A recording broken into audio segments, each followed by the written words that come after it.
I'm Nate Spack, and today we will be discussing Chapter 10, Segment 1 in the psychology textbook. So, what are the components of human language? Now, linguists are scientists who study language, and about 1,000 of the 7,000 languages in the world today are studied by linguists. All languages share certain characteristics, like that sounds and symbols have distinct meanings in a language. Phonemes are the basic speech sounds that make up a language, and morphemes are the basic units of meaning in a language that are composed of these phonemes.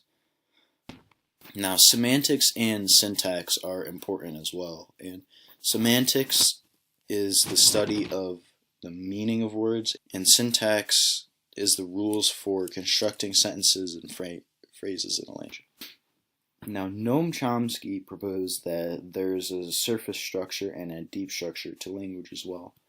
The surface structure is the particular string of words put together in a sentence, whereas the deep structure is the meaning behind the string of words put together. Animal communication reveals the evolutionary roots of language. So animal language is potentially rooted in gestures, and animals use both gestures and sounds to communicate. This is seen in humans through language and obviously gestures. And it's been shown that left hemisphere lesions are much more likely to cause brain damage that contributes to one's difficulty with language than right hemisphere lesions. And finally, it's been shown that FOXP2 is a gene important in language acquisition, and that children with FOXP2 mutations take a much longer time to acquire language skills and may have difficulty with language for their whole lives. Now, we start life ready to decode any language we happen to hear.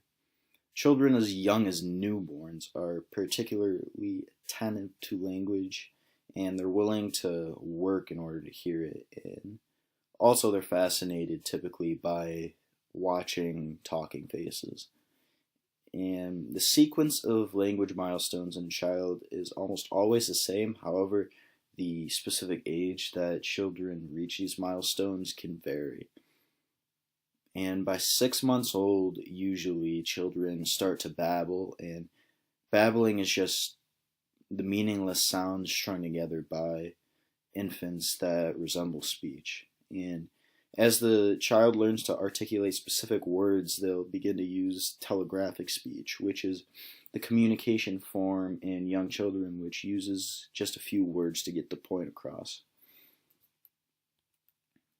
Now, psychologists use behavior to test babies' language ability.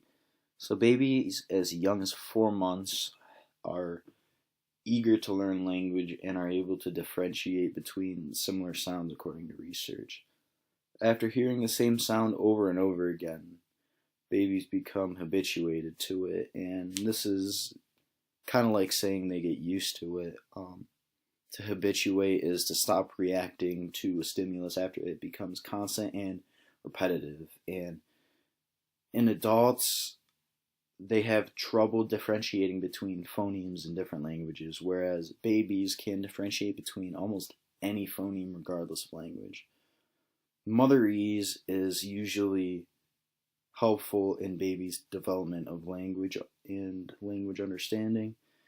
Motherese is the sing-song, high-pitched speech with slow, exaggerated pronunciation that parents typically use with babies, and the very fact that babies are able to differentiate between phonemes at such a young age and then lose this ability shows that the human brain is specialized to learn language.